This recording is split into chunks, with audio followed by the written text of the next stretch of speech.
Good afternoon, my friends.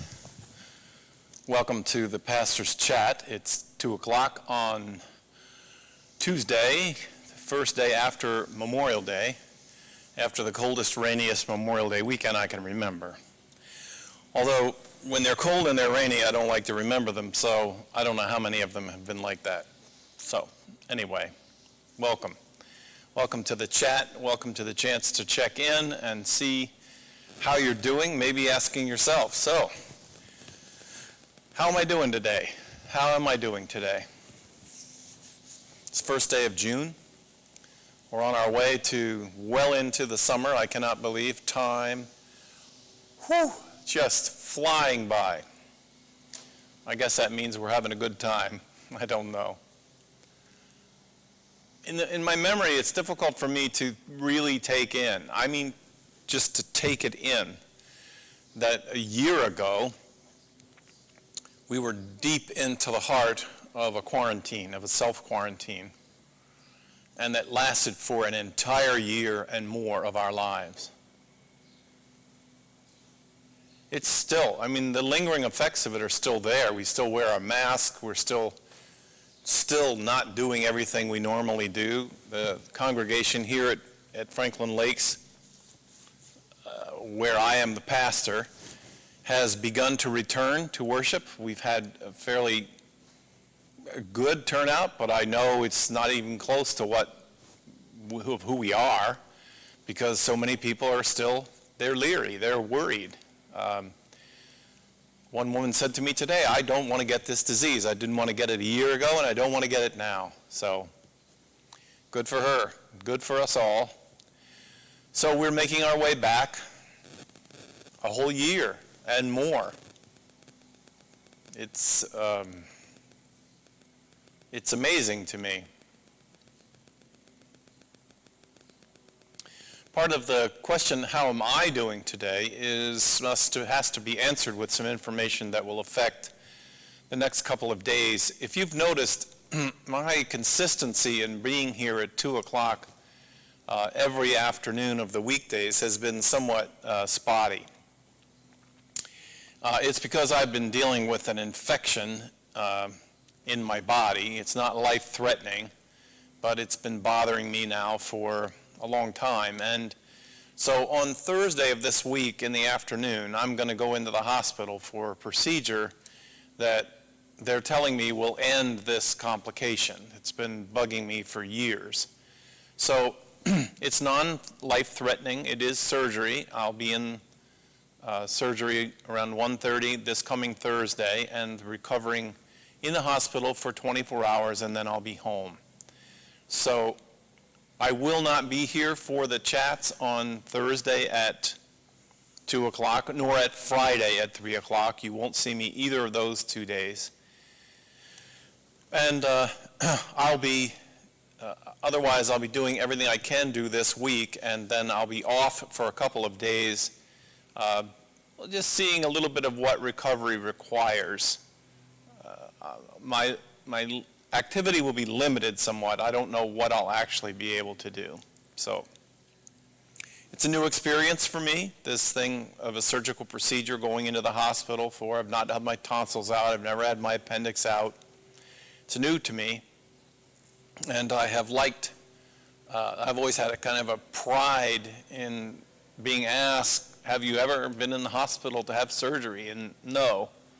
Well, I won't be able to say that anymore. And then, of course, I'm hoping for a good outcome, not just that the procedure goes well, but that the results are what I want it to be. So pray for me, think of me, and I appreciate knowing that you'll be doing that, both of those things. So, other than that, how are you? How are you? I had a chance to visit with my granddaughter, who is 4 months old, and my grandson, who is now 2.5.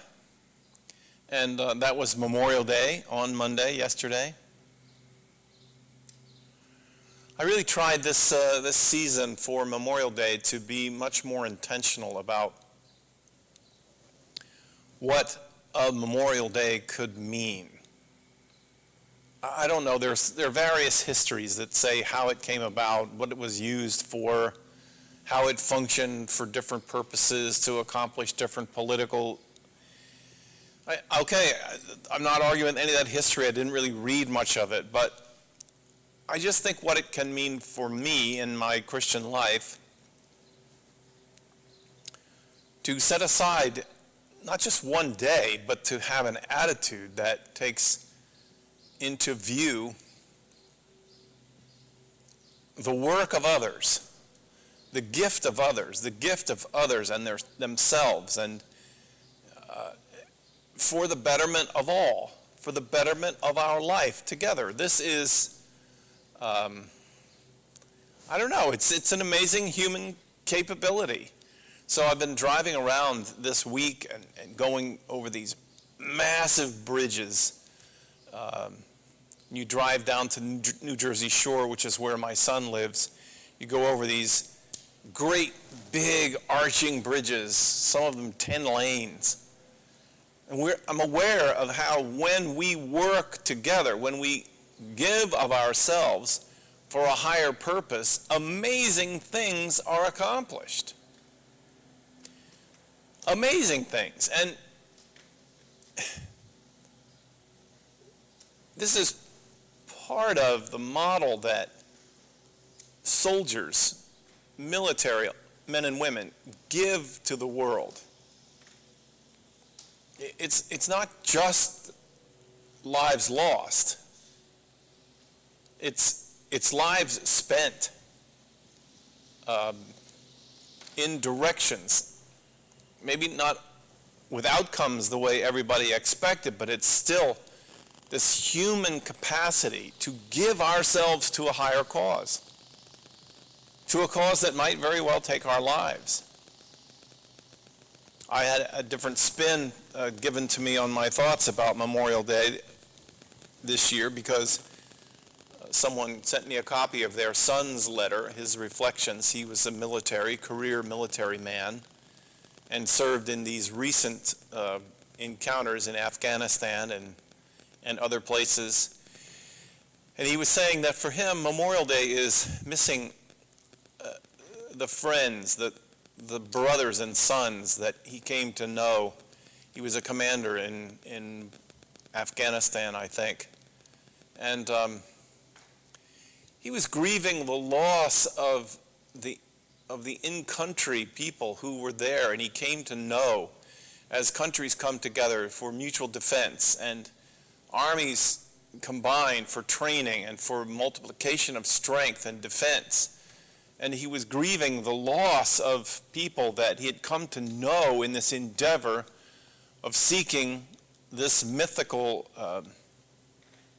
thing of freedom, of self-determination, of elections, and rule by law. And it was a deep thought, remembering the lives that are given not only from one country, but lives that are lost, and then friendships that are lost, and the grieving that is multiplied in acquaintances and relationships that develop, but then war destroys them all because death is final.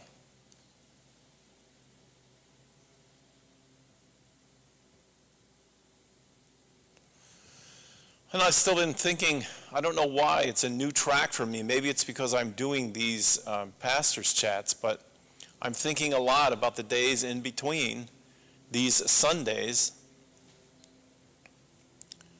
Nicodemus, this past Sunday in the lectionary was Nicodemus, recording and trying to enshrine a conversation about Jesus' instructions about this life of faith. What is it? What does it mean to have faith in God? And what, if you take it out of what I think are the overly religious context, faith is about trust. Human beings are designed to trust. We are created to trust. That's part of why we work together, because we are not self-sufficient. We are not. We trust others. We work together in trusts. We build trust, and our ability to trust in God is perhaps the highest calling. And in the conversation with Nicodemus, who was a religious leader in the Sanhedrin in Jesus' time in that first century, he's curious about Jesus' greatest instruction, which seems to be, to Nicodemus's ears, you keep talking about how I have to be born again. I have to start my life over again. And I think that what Jesus is trying to say is there's an acknowledgement of the brokenness of trust. We don't trust each other. We don't. We don't really know how to trust each other given the experience of having our trust betrayed. If there's one experience for me that I would agree characterizes our present time, it is the loss of trust. And I'm not saying it isn't deserved. But the loss of trust in institutions, loss of trust in the police departments, loss of trust in any kinds of institutions, that whether it's the institutional church or whether it's the institution of education, we don't trust. In fact, it's quite fashionable to just start out saying, I don't trust any politicians at all. I don't trust them. They're all bad. Everything is bad. It's so thick in the air you can touch it. And I don't think it was any different for Nicodemus in the time in which he was there. He came to Jesus and he said to him, look, we believe you're from God, but what can you give us? What can you show us? Tell me what we need to do to get back on track in this life that you talk about that is a full life. And Jesus does not give a religious answer. He does not. He says you need to learn to trust again. You have to learn to trust. Well, how do I do that? You just start trusting. I did a baptism here for 3 little children, different ages, but mostly infants. And I'm always amazed that when a total stranger in a black robe puts out my arms and asks the parents to give the child to me so that I can hold the child for the baptism which is to follow, that the child comes to me, comes into my arms. And sometimes, even after the baptism, the child still remains content, trusting in my arms, trusting in this person. And I always take it as an example. It's very risky, but it's a risk that is at the core of life, and that is trusting. Trusting. We say, well, you have to have faith in God. Well, that becomes, to me, transports you into another world where language really doesn't have a lot of meaning concretely anymore in the religious world. We use words all the time that nobody ever stops and says to us, well, what do you really mean by that? Can you tell me what you mean by those words that you've just said, I believe in Jesus Christ? What do they mean to you practically? And I like the word trust. I trust in God. I trust that God exists, but more than that, I trust in God, in God's presence in my life. Do I always? No. I don't. Do I need to? Oh, yes, I do. I need to trust in God for 10,000 different reasons, for all that I don't know and all that I don't see. I know that one thing I do know is that sometimes the lawnmower gets picked up in my microphone louder than my voice, so I apologize if you feel like you can't hear me.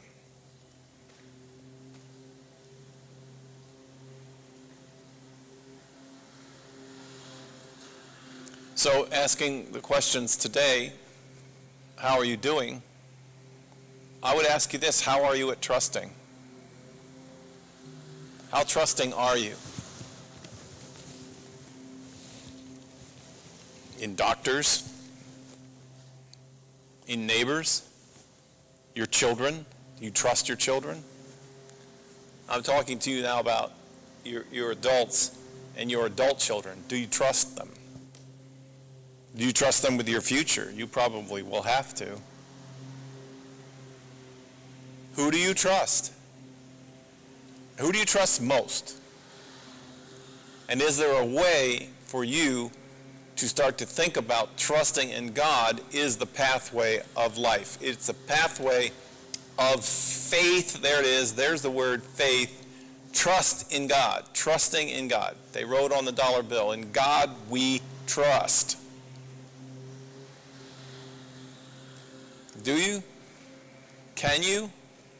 How often? How much? What do you do when you realize that you're not trusting God for the future or for your present time? I'm going to go in for surgery. I'm trusting a doctor I barely know. I really don't know. I didn't do a whole lot of research into his background or his training or whatever. I'm just trusting. I'm trusting. I might be sorry. But I'm also trusting in God. Does that mean that it's guaranteed that everything will go fine? No, it does not. Trusting in God does not mean that. To me, trusting in God means that if something goes wrong, there'll be a way out. There'll be a way through. God can make a way. Always makes a way. This I trust. One of the writers of a text I've been working in was talking about how creeds work, and because of the baptism we were dusting off the Nicene Creed. I believe in the Father, the Son, and the Holy Ghost. I believe in God. I believe in Jesus Christ. I believe in the Holy Spirit, and maker of heaven and earth.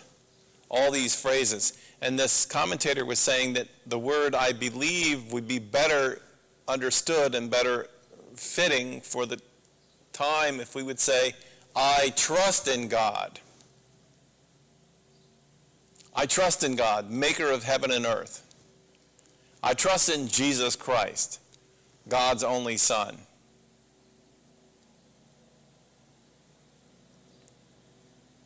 How are you? How's your trust today? How's your trust? You got a trust meter? You have a thermometer for your blood temperature.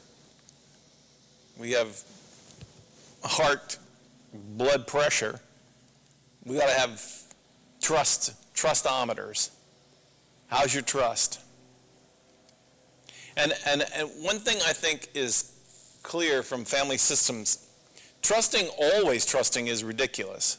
That will not be helpful to you. Never trusting is also ridiculous. Your life will be a mere shadow of what it can be. The key is, are you in charge of whether you're trusting or whether you're not? Are you able to say, I'm going to trust, and then do it? And are you able to say, I don't trust and I'm not going to do it, and owning up to that?